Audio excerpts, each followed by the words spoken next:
Please subscribe my YouTube channel and press bell icon to get regularly notification by NK Sir.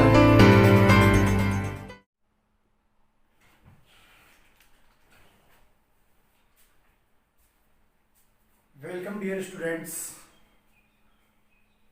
जैसा कि आपको पहले बताया जा चुका है कि माध्यमिक शिक्षा बोर्ड के द्वारा अध्यापक तृतीय श्रेणी थर्ड ग्रेड के लिए जो आयोजित एग्जाम होती है लेवल 2, उस लेवल 2 एग्जाम के लिए हम गणित और विज्ञान सब्जेक्ट के लिए यहाँ चर्चा करेंगे। इसमें अपन 3 दिन स्टार्टिंग के या ये कहें कि उर्दू जो अपना जैसे आज से स्टार्ट कर रहे हैं, तो 3 दिन स्टार्टिंग के रहेंगे अपने साइंस के और 3 दिन रहेंगे मैथ के। वो कैसे भी कर लेंगे, यानी कुल मिला के बात ऐसी है कि सप्ताह में 3 दिन तो रहेंगे साइंस के और 3 दिन रहेंगे मैथ के। तो सबसे इंपॉर्टेंट बात यह है कि जो भर्ती होनी है उस भर्ती में अभी थोड़ा संशय बना हुआ है, यानी कि 2 सितंबर को प्रस्तावित जरूर है, लेकिन कोरोना कोविड-19 महामारी की वजह से अगर यह डेट परिवर्तित हो जाए, पहले 2 अगस्त थी फिर 2 सितंबर हुई, आगे भी परिवर्तित हो जाए तो ये कोई अतिशयोक्ति नहीं है, हो सकता है, क्योंकि इसमें सरकार भी कुछ नहीं कर सकती, क्योंकि ये बीमारी का दौर ही ऐसा है। तो अपन क्या करते हैं, 3 दिन सप्ताह में साइंस के लिए और 3 दिन मैथ के लिए अपन इसमें रखेंगे। तो आज प्रथम क्लास में माध्यमिक शिक्षा बोर्ड के द्वारा आयोजित रीट के पाठ्यक्रमानुसार अपन यूनिट 3 लेंगे और यूनिट 3 में आपको दिया हुआ है पहला टॉपिक ज्यामिति। यूनिट 3 है, उस यूनिट 3 लेंगे अपन और यूनिट 3 का जो टाइटल है, शीर्षक है, वो है ज्यामिति।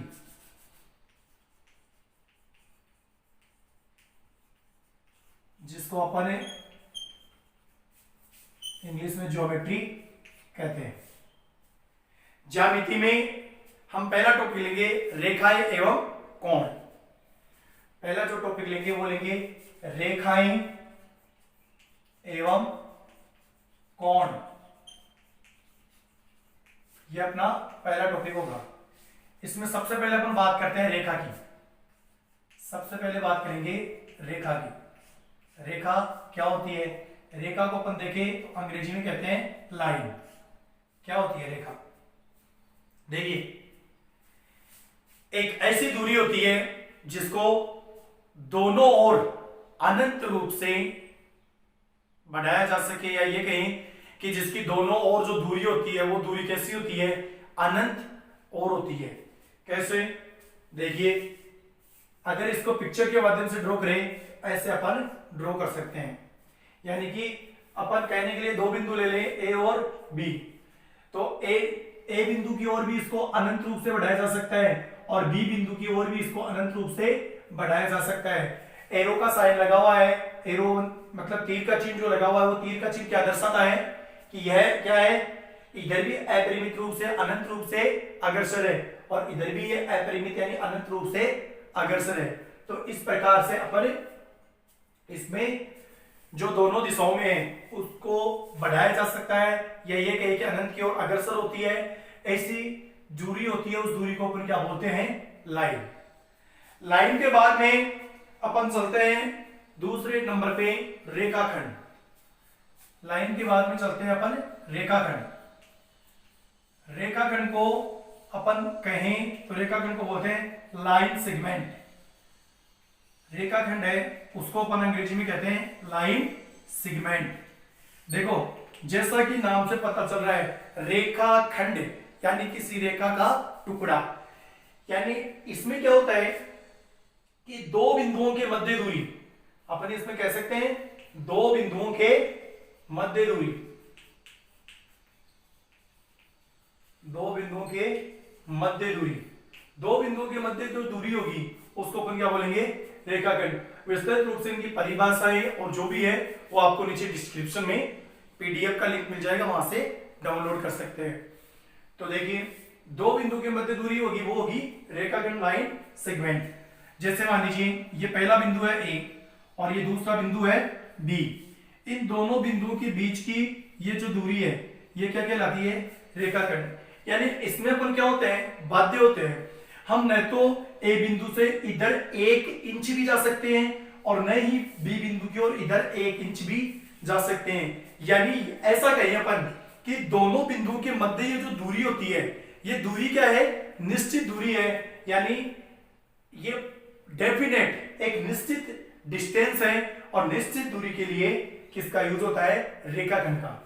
यानी ये भी कह सकते हैं कि दो बिंदुओं के मध्य जो निश्चित दूरी होती है, दो बिंदुओं के मध्य जो निश्चित दूरी होती है उसको अपन क्या बोलते हैं, रेखाखंड। इसको जो दर्शाने का तरीका होता है वो कुछ इस तरह से होता है, ए बी और इसके ऊपर ये कोई लाइन, ये दो बिंदु। और रेखा होती है, रेखा को दर्शाने का तरीका ऐसे होता है, ए बी और उसके ऊपर ये एरो के दोनों ओर एरो लगी हुई एक दूरी। तो ये हो गया अपना रेखा और ये हो गया रेखाखंड। रेखाखंड के बाद में अपन बात करें तो आगे चले अपन, तो बात आती है इससे ही जुड़े हुए एक भाग की ओर जिसका नाम है किरण। अब किरण क्या होती है, तो देखिए किरण में क्या होता है, उसका जो आदि बिंदु होता है, आदि हिंदी भाषा का शब्द है जिसका अर्थ है शुरू। आदि जो बिंदु है यानी स्टार्टिंग का जो पॉइंट है, शुरुआती जो बिंदु है वो तो क्या होता है, निश्चित होता है। लेकिन उसका जो दूसरा बिंदु होता है वो निश्चित नहीं होता, तो वो क्या होता है, अनंत और अग्रसर होता है। यानी स्थिति कुछ इस तरह से होती है। तो अपन बात करते हैं किसकी, किरण की। तो देखिए किरण की बात करें तो किरण को अपन अंग्रेजी में कहते हैं रे। किरण को अंग्रेजी में बोलेंगे रे। यानी इसकी स्थिति होती है कि इसका स्टार्टिंग पॉइंट तो निश्चित होता है। मान लीजिए ये P स्टार्टिंग बिंदु है, ये तो क्या होता है, निश्चित। लेकिन जो दूसरा बिंदु होता है उसके एरो लगा होता है, यानी इसको मान ले क्यों। तो स्टार्टिंग बिंदु का तो इसमें पता होता है लेकिन एंड बिंदु का पता नहीं होता। यानी प्रारंभिक बिंदु का पता होता है, अंत बिंदु का पता नहीं होता है। यानी शुरू ऐसी दूरी जिसकी स्टार्टिंग प्रारंभिक अवस्था का पता हो लेकिन उसके अंत का पता न हो। यानी जिसका एक सिरा निश्चित हो जबकि दूसरा सिरा अनंत की ओर अग्रसर हो, उसे क्या बोलते हैं, किरण। अब किरण को दर्शाने के लिए अपन ऐसे दर्शाएंगे, ये पी क्यू और इसमें ऐसे दर्शाएंगे इसको। एक और तो ये निश्चित बिंदु और एक और ये अनंत। तो ये होती है किरण। किरण के बाद में अपन बात करें तो अपन चलते हैं किसमें, वापस चलते हैं अपन कुछ समय के लिए रेखा में। अब रेखाएं कितने प्रकार की होती हैं तो उन पे अपन थोड़ा थोड़ा चर्चा करेंगे। आपको बता दो इस टॉपिक पे जो क्वेश्चन बनता है, इस टॉपिक पे जो अपना क्वेश्चन बनेगा रेखा एवं कोण, इस टॉपिक पे क्वेश्चन बनता है वो बिल्कुल कॉन्सेप्ट बेस्ड बनता है। यानी कि जो प्रतिबंध है उन प्रतिबंधों को आपको ध्यान में रखना होता है, जो बड़ा ही इजी है, सरल तरीके से अपन पढ़ेंगे। कोई घबराने की कोई दिक्कत नहीं है, कहीं पर भी कोई प्रॉब्लम नहीं है, कोई प्रॉब्लम नहीं आएगी, बिल्कुल सिंपल वे में आपको बताया जाएगा। तो इसमें जो सबसे इंपॉर्टेंट चीज है वो इंपॉर्टेंट चीज है कि कंसेप्ट क्लियर होना चाहिए। कंसेप्ट क्लियर है, आपका आंसर तुरंत देखते ही पता चल जाएगा। तो सबसे पहले अपन आगे चर्चा करते हैं। तो चर्चा करेंगे अपन किसकी, रेखा की। तो रेखाओं में देखो सबसे पहले आती है सरल रेखा। रेखाओं में देखें तो सबसे पहले आती है सरल रेखा। सरल रेखा को अगर अपन अंग्रेजी में बोले तो इसको कह सकते हैं स्ट्रेट लाइन, सीधी रेखा। सरल रेखा को देखें तो अपन क्या कह सकते हैं, स्ट्रेट लाइन, सीधी रेखा, जो कि इस तरह से होती है। तो ये तो हो गई सरल रेखा, मतलब नॉर्मल जो मैंने रेखा की परिभाषा दी थी वही क्या होती है, सरल रेखा होती है। लेकिन एक अपन देखें तो दूसरी इसमें होती है वक्र रेखा।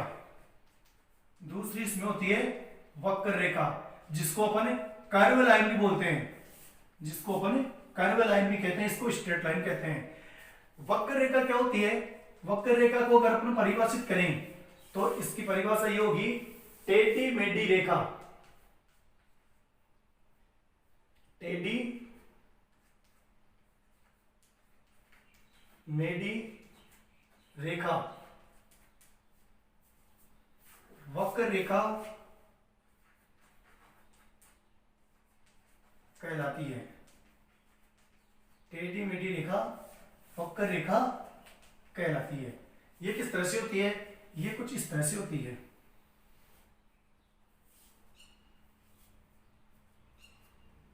ये ए सिरा मान लो, ये बी सिरा मान लो, ये कुछ इस तरह होती है वक्र रेखा। टेढ़ी मेढ़ी रेखा को अपन क्या कहते हैं? वक्र रेखा। अब देखिए, ये हो गई अपनी वक्र रेखा और ये हो गई सरल रेखा, जो दोनों ओर अनंत रूप, दोनों दिशाओं में अनंत रूप से दर्शो वो सरल रेखा, और जो टेढ़ी मेढ़ी रेखा हो उसको अपन क्या बोलते हैं? वक्र रेखा। बात आती है कि कितनी सरल रेखाएं एक बिंदु से खींची जा सकती हैं और कितनी वक्र रेखाएं। तो देखिए, बात करें अपन कि एक सरल बिंदु से कितनी एक बिंदु से कितनी सरल रेखाएं खींची जा सकती है। तो देखिए, बात है एक बिंदु की। प्रश्न है एक बिंदु से कितनी सरल रेखाएं खींची जा सकती है। तो देखिए, ये एक बिंदु है, इस बिंदु से एक रेखा ये हो गई, इस बिंदु से एक रेखा ये हो गई, इस बिंदु से एक रेखा ये हो गई, इस बिंदु से एक रेखा ये हो गई। यानी अपन ये कहें कि एक बिंदु से अनंत रेखाएं खींची जा सकती है। एक बिंदु से अनंत सरल रेखाएं खींची जा सकती है। तो एक बिंदु से अनंत सरल रेखाएं खींची जा सकती है। जबकि अपन बात करें दो बिंदुओं की, अगर बात करें दो बिंदुओं की, तो देखिए, बात करते हैं अपन दो बिंदुओं की। तो दो बिंदुओं की बात करें तो दो बिंदुओं से कितने सरल रेखाएं खींची जा सकती हैं? तो दो बिंदुओं से देखें तो ये देखिए, ये पहला बिंदु ए और ये दूसरा बिंदु बी, ये लो। अब बात यह है कि दो बिंदुओं से कितनी सरल रेखा खींची जा सकती है। तो आप मेरे को बताइए, ए और बी ये दो बिंदु हैं, क्या इन दोनों बिंदुओं से इस एक सरल रेखा के अतिरिक्त क्या कोई आप अन्य सरल रेखा खींच सकते हैं? तो आपका जवाब क्या होगा? बिल्कुल नहीं। यानी दो बिंदुओं से अधिकतम एक ही सरल रेखा खींची जा सकती है।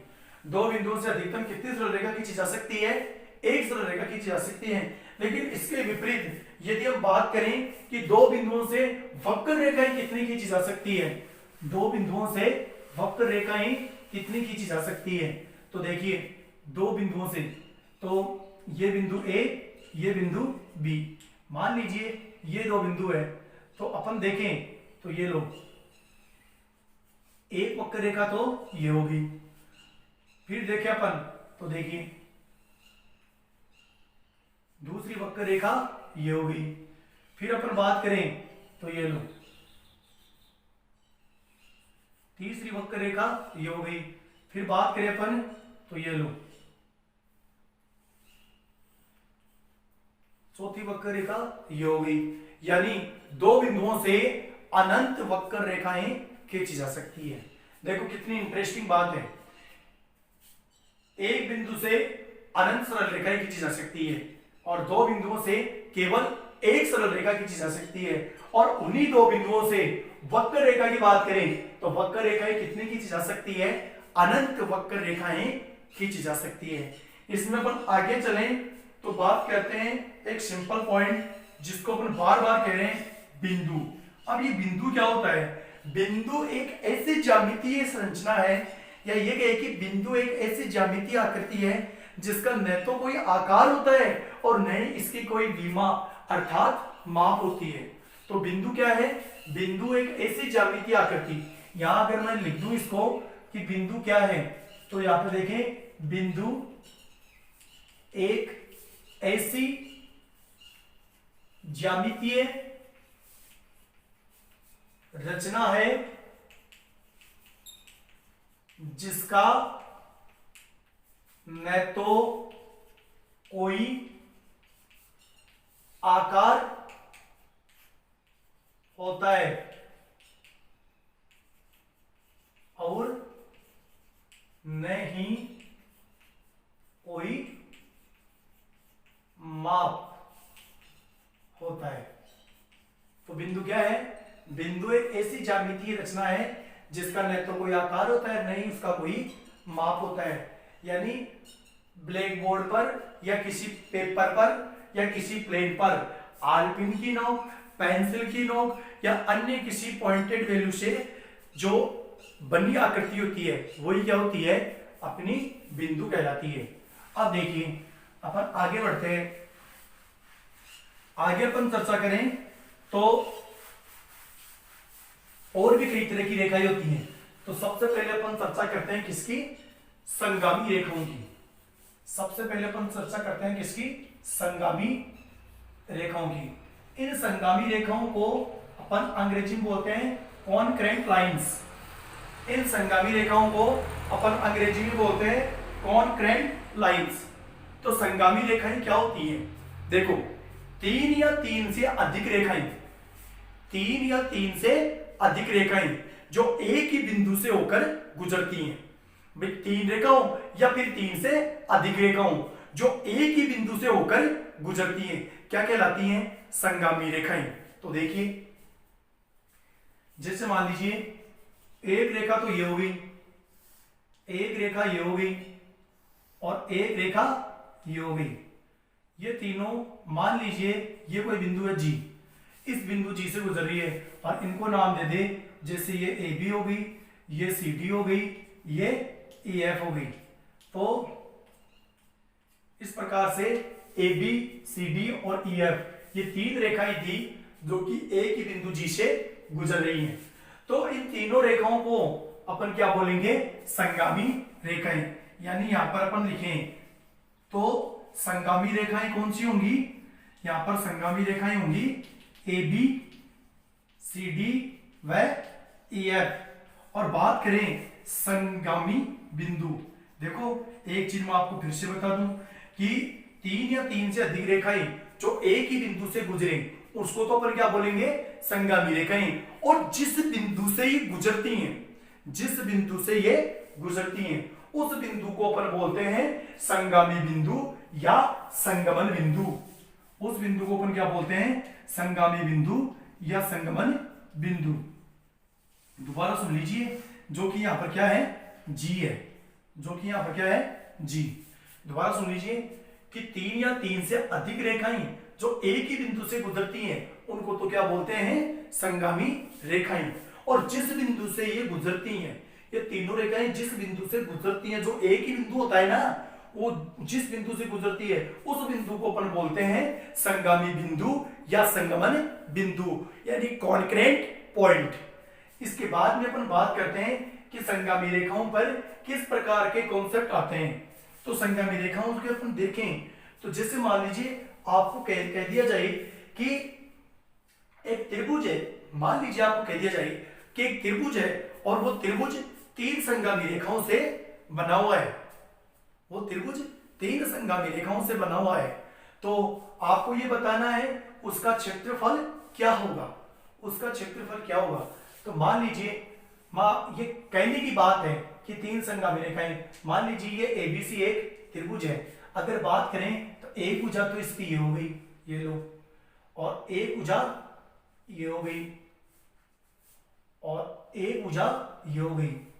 अगर अपन इसको ध्यान से देखें तो एक भुजा तो हो गई है ए बी और एक भुजा मान लीजिए ये हो गई बी सी और एक भुजा हो गई है सी। तीनों देखो, आप क्या बता सकते हो कि ये तीनों रेखाएं हैं, ये तीनों रेखाएं क्या एक बिंदु से गुजर रही हैं? भाई ये ए बी, ये बी सी और ये ए सी, क्या ये तीनों एक बिंदु से गुजर रही है? तो ये सीधी सी बात है, साफ क्लियर दिख रहा है कि ये एक बिंदु से नहीं गुजर रही है। तो ये एक बिंदु से नहीं गुजर रही है। तो यहाँ पे त्रिभुज का जो क्षेत्रफल है, त्रिभुज का क्षेत्रफल क्या होगा, 0। यहाँ पे त्रिभुज का क्षेत्रफल क्या होगा, 0। अब देखिए इसी स्थिति को अपन देखें एक दूसरे वे में, तो ध्यान से देख, ये तो थी अपनी संगामी रेखाएं और संगमन बिंदु। इसके आगे अपन देखें तो इसके आगे फिर आता है अपने पास प्रतिच्छेदी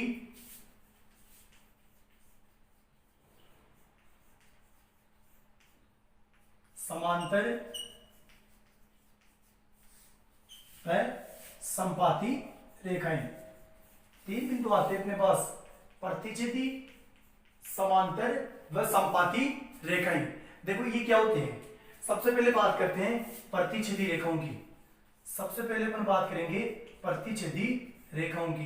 तो इसमें अपन देखें तो देखिए इस प्रकार से ये मान लीजिए दो रेखाएं हैं, एक रेखा ये है।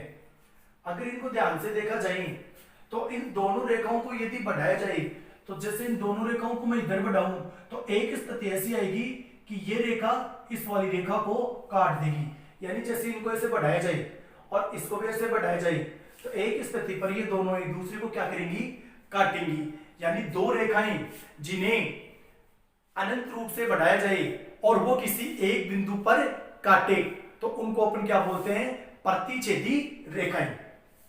तो दो रेखाएं जिनको बढ़ाने पर वे एक दूसरे को एक बिंदु पर काटे उनको अपन क्या बोलते हैं, प्रतिच्छेदी रेखाएं। यानी स्थिति ये हो जाएगी, आगे बढ़ाने पर एक समय स्थिति ये हो जाएगी और ये बिंदु क्या कहलाएगा, इसको जैसे पी नाम दे दिए, कहलाएगा प्रतिच्छेदक बिंदु। तो ये तो होती है प्रतिच्छेदी रेखाएं। अब बात करें अपन समांतर की, समांतर रेखाएं। तो समांतर रेखाएं क्या होती हैं, समांतर रेखाएं होती हैं दो या दो से अधिक रेखाएं। दो रेखाएं हो सकती है या फिर दो से अधिक भी हो सकती हैं, दो हो सकती हैं या दो से अधिक भी ये हो सकती हैं। देखिए मैं आपको यहां बता रहा हूं। तो जैसे मान लीजिए ये ए बी, ये सी डी, ये पी क्यू, ये आर एस और ये एन के। तो देखिए ए बी और सी डी समांतर रेखाएं क्या होती हैं, ऐसी दो रेखाएं, दो या दो से अधिक रेखाएं। इस चित्र में देखें तो ऐसी दो या दो से अधिक रेखाएं जिनको अनंत रूप से चाहे इस दिशा में बढ़ा दिया जाए और चाहे इस दिशा में बढ़ा दिया जाए, दोनों दिशाओं में किधर भी चाहे इधर बढ़ा दो और चाहे इधर बढ़ा दो, कभी भी एक दूसरे को काटे नहीं। दो या दो से अधिक रेखाएं जिनको दोनों दिशाओं में अनंत रूप से बढ़ाने पर वे कभी भी एक दूसरे को काटे नहीं, क्या कहलाती है, समांतर रेखा। जैसे कि नाम से पता चलता है समांतर, समान अंतर।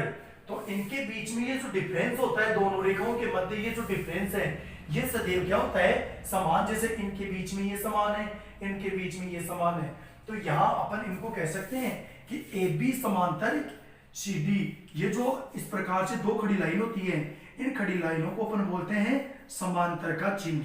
समांतर को अंग्रेजी में बोलते हैं पैरेलल। और इन्हीं दोनों लाइनों को अपन ऐसे कर दें, क्षैतिज कर दें, तो ये चिन्ह बन जाता है किसका, बराबर का। इस चिन्ह को तो अपन क्या बोलते हैं, बराबर। इनको ऐसे खड़ा कर दे तो ये चिन्ह किसका बन जाता है, समांतर का। तो यहाँ पर ए बी समांतर है सी डी की। यहाँ अगर बात करूं मैं तो यहाँ भी वही कंडीशन है, कोई भी दो रेखा ले लो, ये दोनों ली, इधर बढ़ा लो, इधर बढ़ा लो, कभी नहीं काटेंगी। फिर नीचे वाली दोनों रेखा ली, इधर बढ़ा लो, इधर बढ़ा लो, कभी एक दूसरे को नहीं काटेगी। तो यहाँ पर स्थिति क्या होगी, पी क्यू समांतर आर एस। यहाँ पर स्थिति क्या होगी, पी क्यू समांतर आर एस, और फिर नीचे क्या होगा, आर एस समांतर एन के, आर एस समांतर एन के। अब यहाँ ध्यान से देखो तो पी क्यू किसके समांतर है, आर एस के, और फिर से आर एस बोल दो, फिर से आर एस किसके है, एन के की। तो ये दोनों तो सेम है। जब पी क्यू आर एस के समांतर है और आर एस एन के समांतर है, तो ये दोनों आपस में समांतर है और ये दोनों आपस में समांतर है। तो यानी कि पहली और दूसरी समांतर है, दूसरी और तीसरी समांतर है, तो पहली और तीसरी भी आपस में समांतर होगी, यानी पी क्यू समांतर एन के भी होगा। इससे अपने को ये रिजल्ट प्राप्त होता है। अब देखो दो समांतर रेखाओं पे अपन देखें तो आगे अपन चले तो देखो इससे पहले अपन एक चीज रह गया इसमें, संपाती रेखाएं। संपाती रेखाएं क्या होती है, तो देखो आपने ओवरलैप कंडीशन सुनी होगी। ओवरलैप कंडीशन का मतलब ये होता है कि जैसे देखो कि मेरे पास ये मेरी दो हथेलियां हैं, पाम्स हैं, अगर मैं इनको आपस में इसे मिला दूं और फिर आपको कहूं कि इनका पिक्चर लीजिए, इनका फोटो शूट कीजिए, जब आप इनकी पिक लेते हो, जब पिक्चर लेते हो, फोटो खींचते हो, तो फोटो में ये हथेलियां कितनी दिखाई देगी, एक दिखाई देगी, लेकिन वास्तव में ये कितनी है, दो। यानी ऐसे कंडीशन जिसमें दिखने वास्तविक रूप से तो दो ऑब्जेक्ट हो, वास्तविक रूप से तो दो ऑब्जेक्ट हो, लेकिन दिखने में एक ही प्रतीत हो। वास्तविक रूप से दो ऑब्जेक्ट और दिखने में एक प्रतीत, इसको बोलते हैं अपन संपाती स्थिति। और इंग्लिश में इसको बोलते हैं ओवरलैप कंडीशन। ओवरलैप हो जाती है इसमें। कैसे, देखिए आपको बताता हूं। मान लीजिए ये कोई रेखा है, और ये कोई भी एक रेखा है और दूसरी रेखा जस्ट इसके ऊपर ही है, दूसरी रेखा जस्ट इसके ऊपर ही है। अब ये पता कैसे चला कि भाई ये दो है? देखो सिंगल होती है तो इस प्रकार से होती, डबल है तो थोड़ी ये क्या होगी, डार्क होगी, थोड़ी मोटी होगी, तो इसका मतलब यहां पर एक रेखा नहीं दो रेखा है, तो ये दो रेखाएं हैं।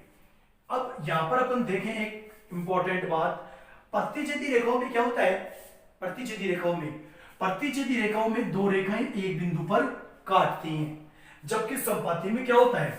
संपाती में देखें तो पहली रेखा के सभी बिंदुओं को दूसरी रेखा के सभी बिंदु काटते हैं, नहीं काटते? देखो कैसे, पहली रेखा थी, मान लीजिए इस पर एक रेखा में बिंदु कितने होते हैं? अनंत बिंदु होते हैं, एक रेखा पर अनंत बिंदु होते हैं, और इसके ऊपर ये दूसरी रेखा आ गई तो इस पे भी अनंत बिंदु है, तो इसके अनंत बिंदुओं को दूसरी रेखा के अनंत बिंदु स्पर्श करेंगे, यानी काटेंगे, प्रतिच्छेद करेंगे। तो मेरे कहने का मतलब यह है, प्रतिच्छेदी रेखाओं में क्या होता है? दोनों रेखाएं एक बिंदु पे काटती है, इसलिए यहां पर जो सॉल्यूशन कंडीशन होती है वो क्या होती है? एक हल की। क्या कंडीशन होती है? एक हल की। मान लीजिए हमें कोई दो, मैं थोड़ा सा अलग जा रहा हूं थोड़ा सा समझाने के लिए, कि दो अपने पास लीनियर इक्वेशन है, दो अपने पास रेखिक समीकरण है, उन रेखिक समीकरणों का यदि अपने को ग्राफीय निरूपण करना है तो वहां पर क्या होगा? इस प्रकार से यदि दोनों एक समीकरण की एक रेखा, दो समीकरणों की दो रेखाएं, उस वहां देखें तो दोनों ग्राफ्स की दोनों समीकरणों की जो दोनों रेखाएं एक बिंदु पे प्रतिच्छेद करें तो वहां पर आपको उत्तर मिलेगा एक हल, एक अद्वितीय हल। लेकिन ये कंडीशन हो कि एक रेखा के सभी बिंदुओं को दूसरी रेखा के सभी बिंदु ओवरलैप किए हुए हो, यानी संपाती के, मैंने बताया था ना आपको, तेरे को उदाहरण देके, दिखने में एक और वास्तव में दो ऑब्जेक्ट हो, तो यह दो रेखाएं हैं, दिखने में एक लग रही है, तो पहली रेखा के सभी बिंदुओं को दूसरी रेखा के सभी बिंदु प्रतिच्छेद कर रहे हैं, एक बिंदु पे प्रतिच्छेद करे तो एकल, यहां सभी अनंत बिंदुओं को प्रतिच्छेद कर रही है, तो इस कंडीशन में उन ग्राफीय लाइंस का उन समीकरणों का जो हल होगा वो क्या होगा? अनंत हल। लेकिन कंडीशन इसकी बात करें अपन तीसरी की, समांतर, यहां पर एक बिंदु पे प्रतिच्छेद किया तो एकल, यहां पर अनंत बिंदु को प्रतिच्छेद किया तो अनंतल। लेकिन यहां पर देखिए अपन तो एक ही बिंदु पर प्रतिच्छेद नहीं है, एक भी बिंदु पे नहीं है, तो एक भी बिंदु पे प्रतिच्छेद नहीं हो तो यहां पर क्या होगा? कोई हल नहीं। अगर इस प्रकार से कोई दो इक्वेशन होती है, दो समीकरण होती है, जिसमें रेखाएं अपने को दोनों समीकरणों की रेखाएं कैसे प्राप्त हो? समांतर प्राप्त हो, तो उन समीकरणों का कोई हल नहीं होता है। इस प्रकार से ओवरलैप दोनों रेखाएं प्राप्त हो एक दूसरे के ऊपर, तब अनंत हल होते हैं, और इस प्रकार से एक बिंदु पे प्रतिच्छेद करें तो एक हल होता है। इसके आगे अपन बात करें तो आती है परपेंडिकुलर लाइंस। परपेंडिकुलर लाइंस में देखो क्या होता है? परपेंडिकुलर लाइंस जिनको अपन लंबवत रेखा भी कहते हैं, परपेंडिकुलर लाइंस जिनको अपन लंबवत रेखा भी कहेंगे। क्या होती है? देखो लंबवत रेखा, लंबवत रेखाएं, लंबवत रेखाओं में क्या होता है कि दो रेखाएं होती हैं और ये दोनों रेखाएं एक दूसरे को इस प्रकार से इंटरसेक्ट करती है कि दोनों रेखाओं के बीच में 90 डिग्री का एंगल बने। कैसे? देखिए, ये मान लीजिए पहली रेखा और ये दूसरी रेखा, और इन दोनों रेखाओं के बीच में यहां हो चाहे यहां हो चाहे यहां हो चाहे यहां हो, कितने डिग्री का एंगल क्रिएट हो रहा है? 90 डिग्री का। तो इस प्रकार से जैसे मान लीजिए इसका नाम AB है और इसका नाम PQ है, तो यहां पर अपन कहेंगे AB व PQ लंबवत रेखाएं हैं, AB व PQ लंबवत रेखाएं हैं। समझ में आ रही है बात? दोबारा सुन लीजिए, दो रेखाएं इस प्रकार से एक दूसरे को काटे कि दोनों रेखाओं के बीच में 90 डिग्री का कोण बने, चाहे वो आप इधर देखो चाहे इधर देखो चाहे इधर देखो चाहे इधर देखो, दोनों रेखाओं के बीच में 90 डिग्री का 90 डिग्री का कोण बने, तो उन रेखाओं को अपन क्या बोलते हैं? लंबवत रेखाएं।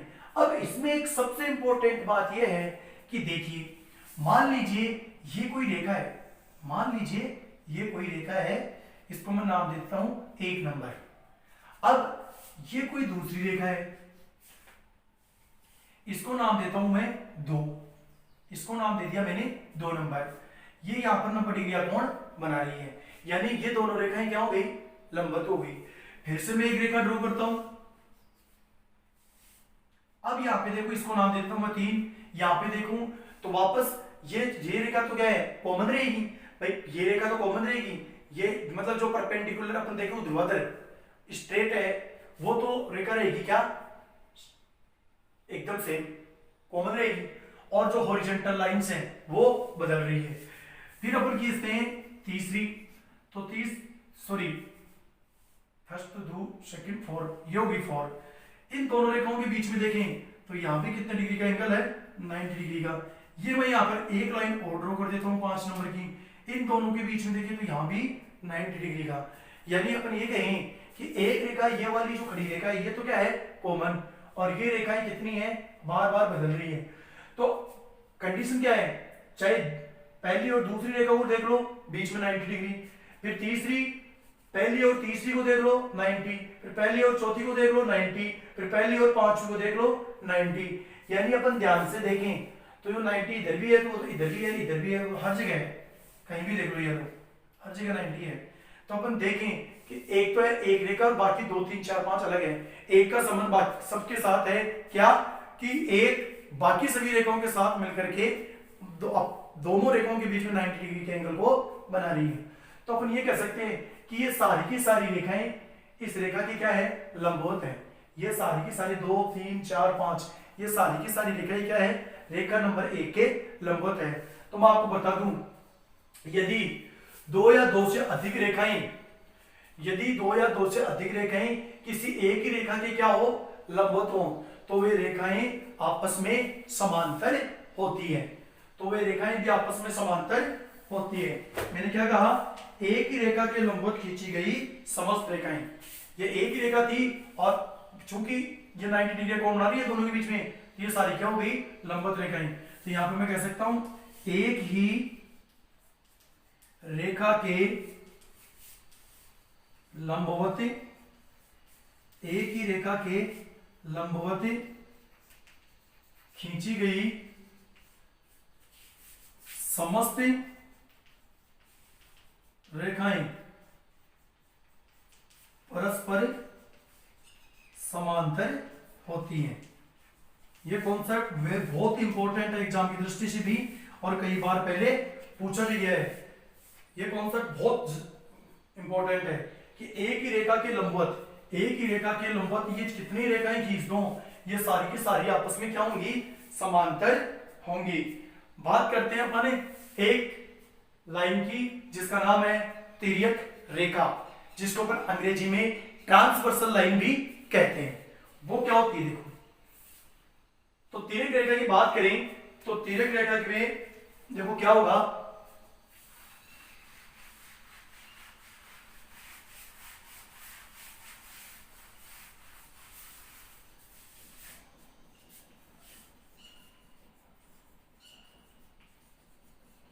तिर्यक रेखा अंग्रेजी में देखें तो इसको बोलते हैं ट्रांसवर्सल लाइन।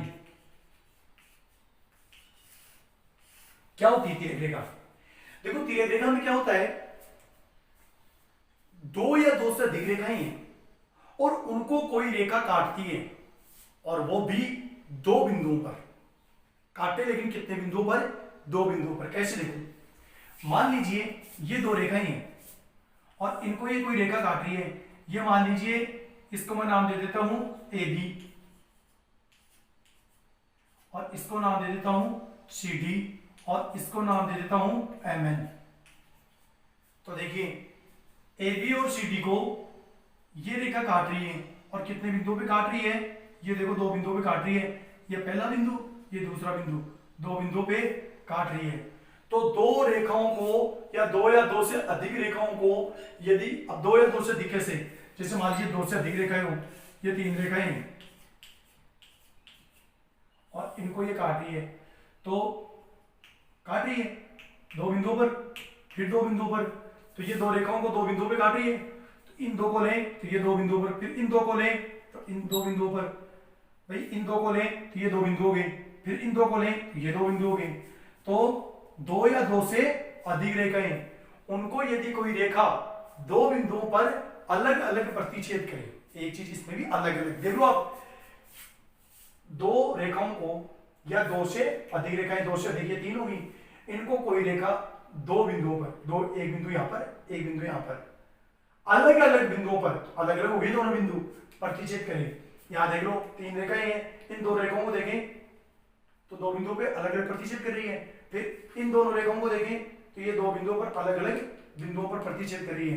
तो दो या दो से अधिक रेखाओं को यदि कोई रेखा दो अलग अलग बिंदुओं पर प्रतिच्छेद करे तो उसको अपन बोलते हैं तिर्यक रेखा, ट्रांसवर्सल लाइन। आपको बता दूं ये तिर्यक रेखा अपने बहुत काम में आएगी, क्योंकि जब अपन चर्चा करेंगे आगे कि दो समांतर रेखाओं को एक तिर्यक रेखा काटती है तो किस प्रकार से कोणों का निर्माण होता है, जिनमें देखो शीर्षाभिमुख कोण है, एकांतर कोण है, संगत कोण है, ये कई प्रकार के जो कोण हैं जो अपने बहुत काम में आने वाले हैं। तो इस क्लास में हमने चर्चा की सिर्फ रेखाओं के बारे में, जिसमें हमने रेखा, रेखाखंड, संपाती रेखाएं, प्रतिच्छेदी रेखाएं, समांतर रेखाएं, संगामी रेखाएं आदि रेखाओं के बारे में हमने अध्ययन किया।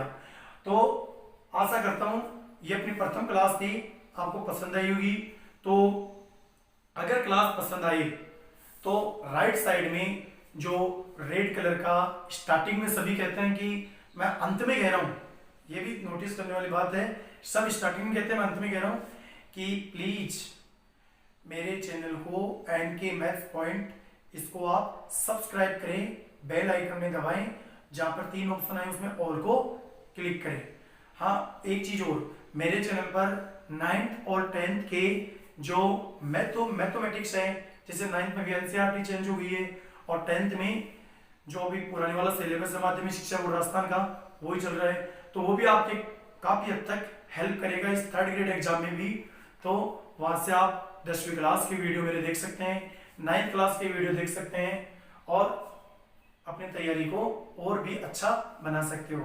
तो वीडियो को जरूर सब्सक्राइब करना, लाइक करना, शेयर करना। Thank you. नेक्स्ट क्लास में अपन चर्चा करेंगे एंगल्स की। धन्यवाद।